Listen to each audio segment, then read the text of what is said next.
The doctor delivered the news the way people deliver news they've practiced saying, carefully, clinically, with a particular tilt of the head that was probably taught in medical school under delivering difficult information. He said the words partial uterine adhesion and significantly reduced fertility, and we can explore options. And Lydia Harmon sat across from him in a paper gown that crinkled every time she breathed and thought, "My mother is going to use this to destroy me." She was right. She didn't even make it to her car before her phone rang. Her mother had called the clinic, had spoken to the receptionist, a woman named Beverly, who had worked there for 11 years, and apparently had no concept of patient confidentiality when a woman with Adele Harmon's particular brand of quiet authority asked a question in the right tone.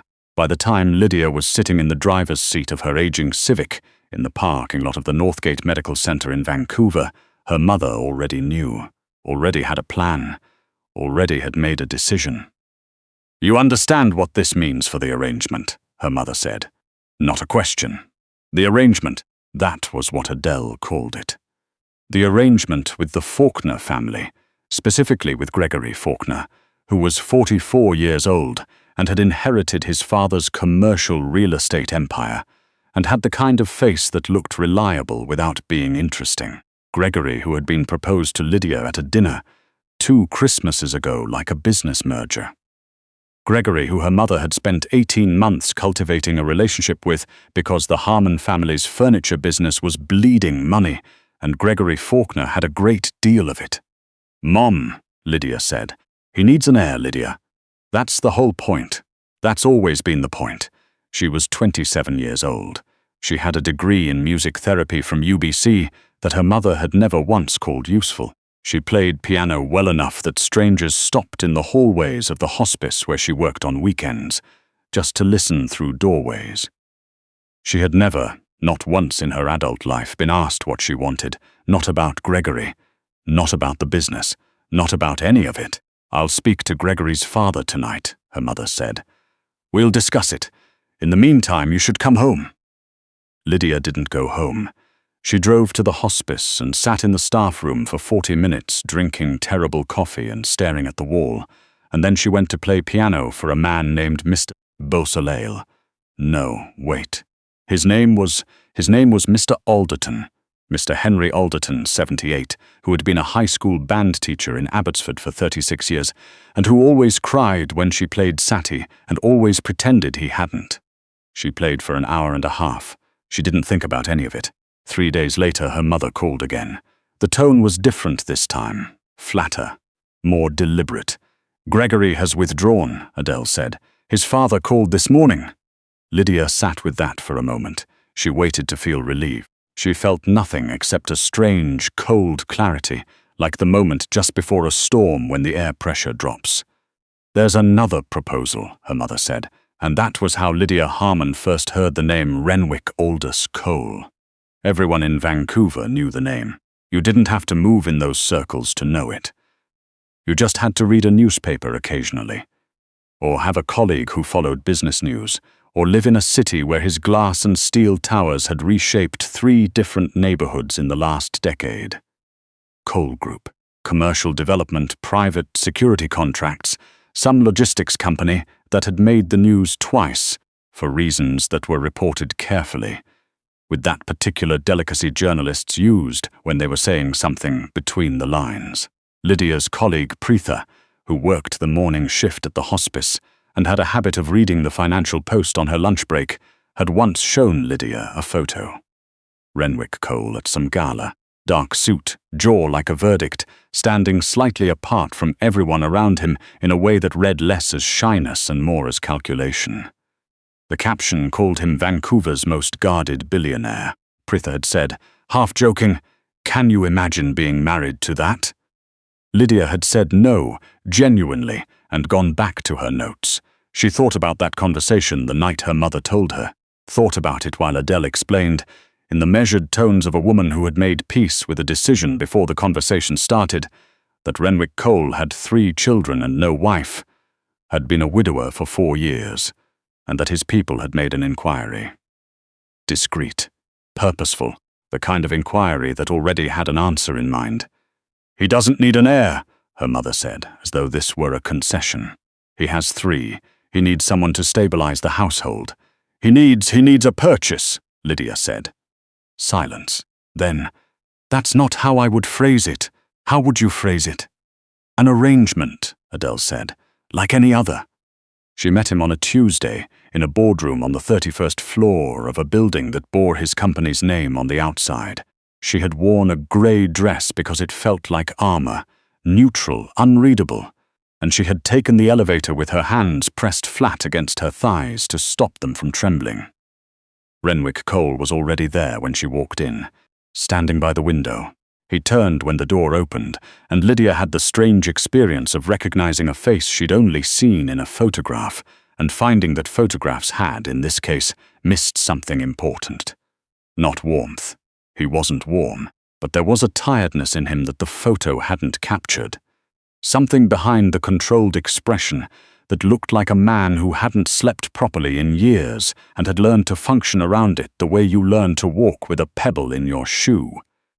He introduced himself without extending his hand. "Mr. Cole," he said, and then corrected it. "Renwick, Lydia," she said. He gestured to a chair. She sat. He remained standing for a moment longer, which she suspected was habit. The kind of man who stood at the head of every room he walked into.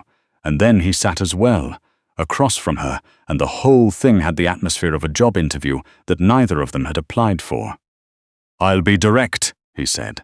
"I don't have the patience for anything else." "Good," she said. "Neither do I." Something shifted slightly in his expression, not softened. More like recalibrated. He told her about the children. He said it matter-of-factly, the way you'd present data. But she listened to the data carefully because she had learned, working in a hospice, that facts were often where people hid the things they couldn't say directly. He had 3 children, Petra, 11 years old, who had not spoken more than 12 words to any adult outside her school teachers in 4 years. Quinn, 8, who had developed what Renwick called behavioral challenges in the same flat tone a person used when they meant "my son is in pain and I don't know how to help him." And the youngest, a girl named Bea, short for Beatrice, who was 5 and who had no memory of her mother. "They've had 3 nannies in the last 2 years, Renwick said. All of them left." Lydia didn't ask why. She was already pretty sure she understood.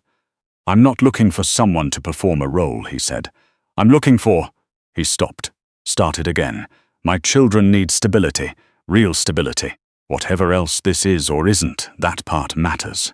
Lydia looked at him for a long moment, at the tiredness, at the set of his shoulders that was trying very hard to look like certainty. "I work at a hospice," she said. "Weekends, music therapy, I would need to keep doing that." He didn't hesitate. "Fine. And I would need to meet the children before I agreed to anything." Something crossed his face then, something she couldn't fully name. It might have been relief. It was so brief she wasn't sure she'd seen it. "Yes," he said. "Of course." She met them on a Saturday morning at the house in West Vancouver. The house was large enough to feel like a statement. All glass and cedar and considered angles, with a view of the inlet that would have been beautiful if there had been any warmth in the rooms. There wasn't. The spaces were immaculate and somehow empty, the kind of home that had every object in the right place, and still felt like no one had ever truly lived there. Quinn was the first one she saw. He was sitting on the stairs when she came in, with his arms crossed over his chest and his chin down, watching her the way a small animal watches something new in its territory, evaluating the threat. He was 8 years old and had his father's jaw and his father's way of standing slightly apart. "You're the new one," he said. "Lydia," she said. "You're Quinn. My dad said you're not a nanny. I'm not." "Then what are you?" She didn't answer right away. She sat down on the bottom step, which put her below his eye level, and said, "I'm not sure yet, but I thought it was better to be honest about that than make something up." He looked at her for a long time. Then he uncrossed his arms. Just a fraction. Just enough. Bea appeared from around a corner 10 minutes later. She was small for 5 with her mother's coloring. Lydia would figure that out from photographs later. and she walked up to Lydia with the absolute confidence of a child who had not yet learned to be cautious, and said, "Do you know how to braid hair?" "Yes," Lydia said. "Quinn doesn't," Bea said gravely. "And Mrs. Fong only does the one kind. How many kinds do you want to know?" Bea held up 4 fingers, then thought about it, then added a 5th. Lydia smiled. It was the first real smile she'd had in 2 weeks. "I can do 5. Petra was the last. She came to dinner that night, a dinner that was strained and careful, with Renwick at the head of the table, and a housekeeper named Mrs. Fong moving quietly around the edges, and she sat across from Lydia and ate without once looking up. She was 11 and looked older, and had the specific kind of silence that wasn't absence but presence. She was listening to everything, absorbing everything, deciding everything, and saying none of it. Lydia didn't try to make her talk. She talked to Bea about braiding, and she asked Quinn one careful question about the hockey team he had clearly been watching before dinner. There had been a jersey visible through a door, and let the rest of it be quiet. Before she left that night, she passed Petra in the hallway.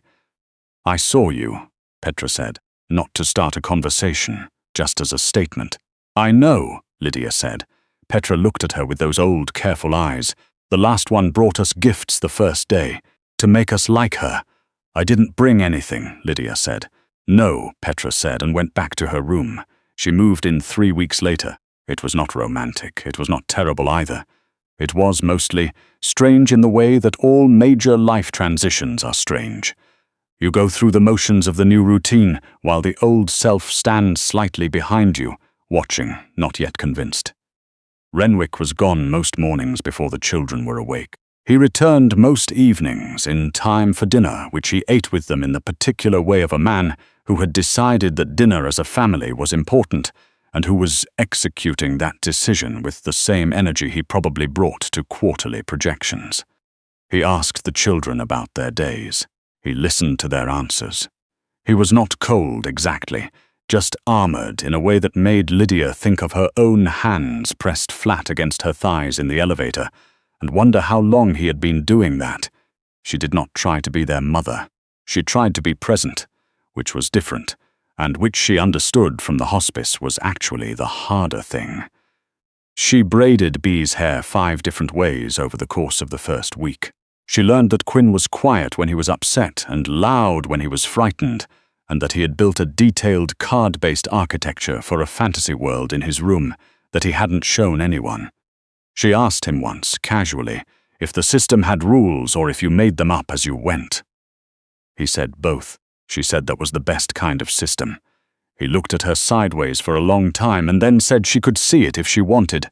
She wanted. Petra took longer. Petra was always going to take longer, and Lydia did not push it, and did not perform patience in the showy way that some adults did with wounded children, the exaggerated gentleness that was actually about the adult's discomfort with the silence. She just let Petra be in the room, let her watch. Let the watching be enough. It was 7 weeks before Petra said more than a sentence to her. They were in the kitchen, a Sunday morning, and Lydia was at the piano that stood in the adjoining sitting room, an upright, slightly out of tune that looked like no one had touched it in years.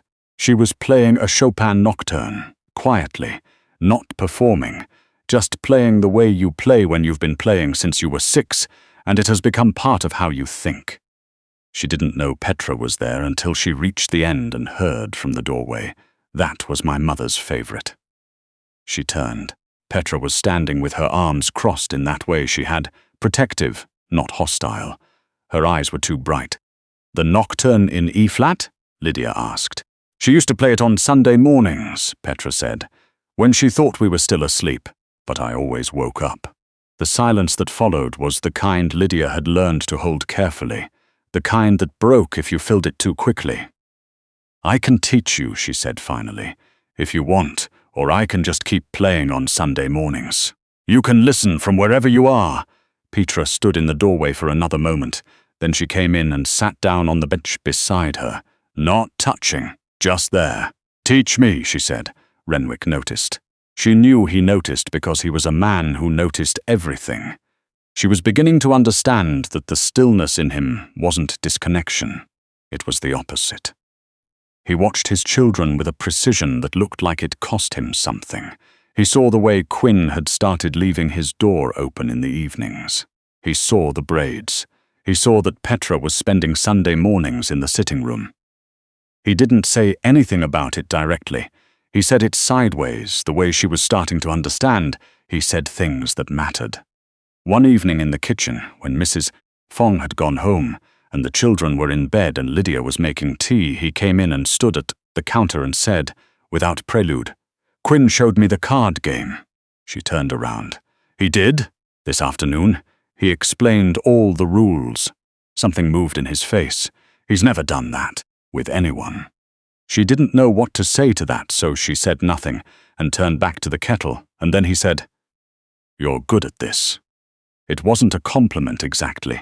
It was the tone of a man who hadn't expected something and was recalibrating to accommodate the evidence.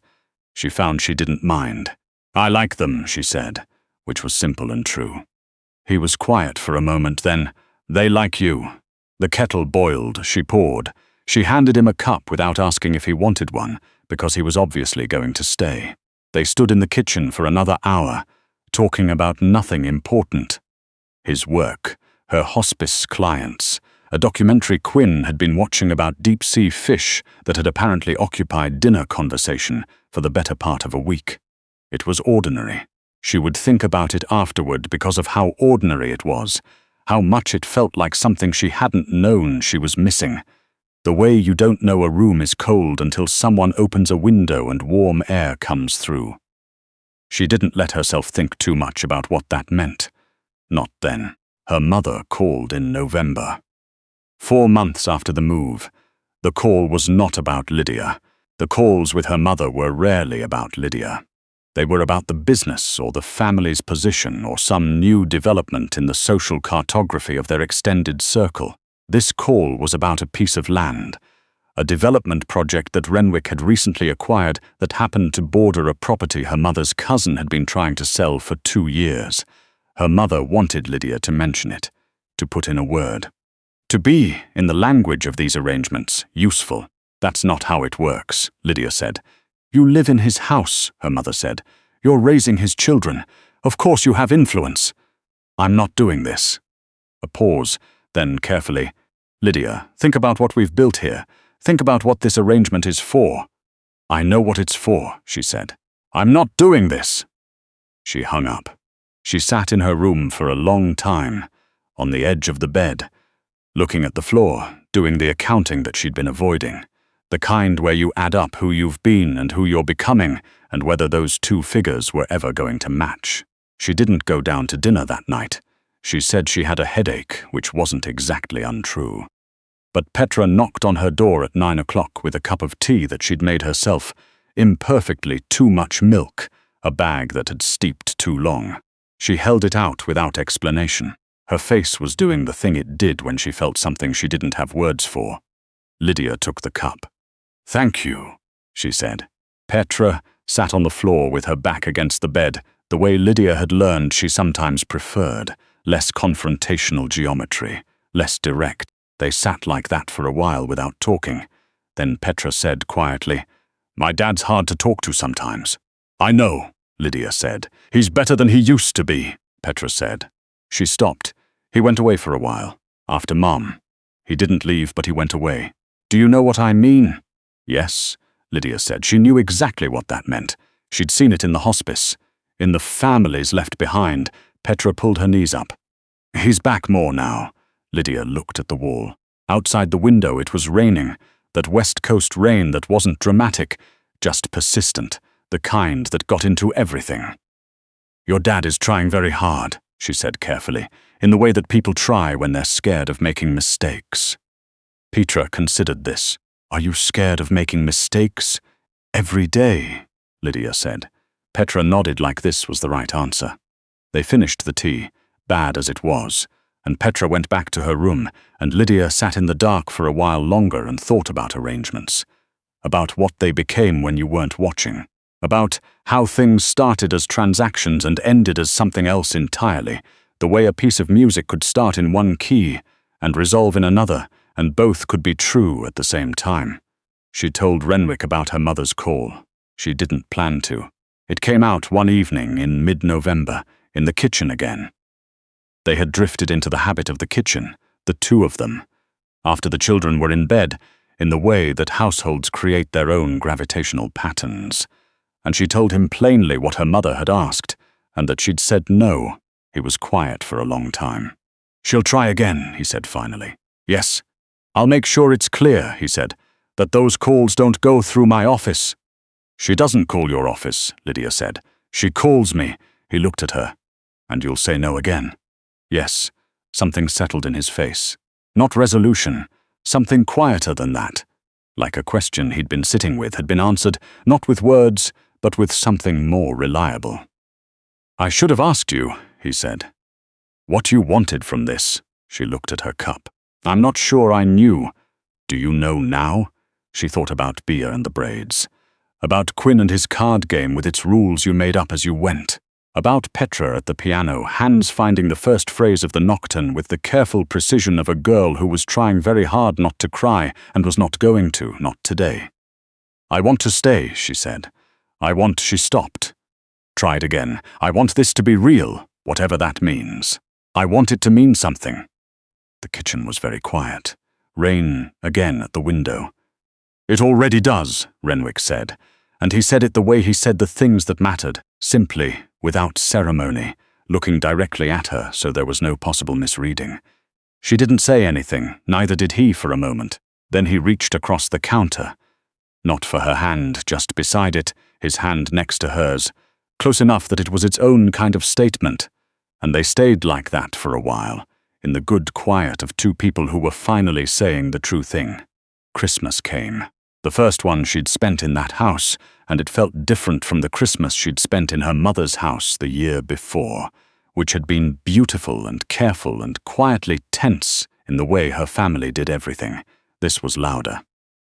Quinn knocked over the gravy. Bia insisted on wearing her new dress to dinner, and spilled cranberry sauce on it within the first 7 minutes, and cried for exactly as long as it took Lydia to show her that the dress was fine. Cranberry came out. "Look." Petra gave Lydia a card she had made herself. A small painting of the piano in the sitting room, detailed and accurate, with the winter light coming through the window exactly right. Lydia kept that card on her dresser. She kept it for years. Her mother called on Boxing Day. Lydia answered because she always answered. Some habits were deep, and listened for 4 minutes and then said, quietly and without anger, "Mom, I'm happy here. I know that's not what this was supposed to be." "You should try to be glad about that." Lydia Harmon was quiet for a long moment. Then she said, "I want that for you." Lydia wasn't entirely sure she believed it, but she believed that her mother believed it, in that moment, which was something. She went back to the living room. Quinn was showing Renwick something on the floor that involved a complicated layout of cards. Bia was asleep on the couch with her new dress, and her stained skirt and her hair still in the braid Lydia had done that morning. Petra was at the piano, picking out the nocturne very slowly, one hand at a time, the way beginners did. And then she stopped and played a passage twice, and got it right the second time, and the small sound of that right note landing filled the room. Renwick looked up from the card game. His eyes found Lydia's across the room. He didn't smile, he rarely did, not the full kind, but something moved in his face that was better than a smile, that was more real, that she had learned by now to read. She sat down on the arm of the couch beside Bia, and the rain came in off the inlet and the piano went on, and the house, which had been immaculate and empty and somehow sad, was none of those things anymore. The spring came and the children put on a recital. This was Quinn's idea, which surprised everyone, including Quinn, who announced it at dinner in the same tone he used when he was committed to something and wasn't going to negotiate. Bia was going to sing. Petra was going to play the nocturne. Quinn was going to explain his card game, which he had apparently decided counted as a performance. Renwick arranged an audience, Mrs. Fong. Their neighbor, a retired teacher named Mr. Alderton, who had become an unlikely fixture on Sunday afternoons. Preetha, who had driven over from the hospice because Lydia had mentioned it, and Preetha never missed anything. Bea sang off-key and magnificently.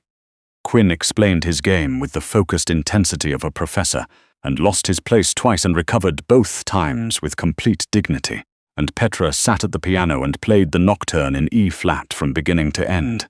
Not perfectly. She stumbled once in the middle section, but fully, wholly, with her hands and her whole body, and something in her face that was the opposite of closed. When it was over, she turned on the bench, and she looked at Lydia, and she said nothing. She didn't need to. The playing had said it.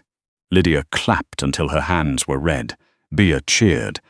Quinn said very quietly, "She was good," in the tone of a sibling who would never repeat this compliment aloud.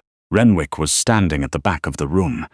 When Lydia looked at him, he was looking at his daughter with an expression he hadn't bothered to hide. She didn't look away from it. She let it be there. Afterward, when the impromptu recital had turned into tea, and Mr. Alderton was telling Bea an improbable story about a seagull, Renwick came and stood next to Lydia at the window. The inlet was silver in the late afternoon light. The mountains were still carrying snow on their tops. "She used to play," he said, before, and then she stopped. "She's playing again," Lydia said. He looked at the mountains for a moment. "Because of you. Because she was ready," she said. "I just sat next to her." He was quiet. "Then, I'd like to marry you. Properly. If that's—" He stopped. Started again, which she had come to understand was the thing he did when something mattered enough to try to get right. "I'd like this to be what it already is, but with the actual words, if you want that." She looked at the silver water and the snow-capped mountains, and through the glass, the room where his children were eating shortbread and arguing about the seagull story and making an ordinary mess of an ordinary Saturday. "Yes," she said. There was no ring that day. He asked and she said yes, and they stood at the window a while longer, and that was enough. Some things don't need ceremony to be real. She had learned that in the hospice, sitting with people at the end of everything, that the things that were truest were the quietest, and the things that lasted were the ones that had simply, steadily, been there all along. They were married in September, small, cedar and glass and light off the water. Bea wore the dress she'd stained with cranberry sauce, which had indeed come out perfectly. Quinn gave a toast that was 3 sentences long and impeccably structured. Petra played the nocturne all the way through, perfectly. Lydia had not expected any of this. She had sat in a parking lot in Northgate in February and received bad news and braced for the worst, and the worst had not arrived. Something else had. Something she didn't have a word for that was better than a word. Standing at the window of that cedar house in September, with the mountains and the water and the sound of her family. She knew how to call them that now, without hesitation, without the small internal flinch she'd had to move through in the early months. She thought about what it meant to belong somewhere. Not by birth, not by blood, not by the kind of arrangements her mother made. Just by choosing. Just by staying, just by sitting at the piano on Sunday mornings and letting whoever needed to listen. Listen. The light came through the glass. The music started again somewhere in the house. She was home.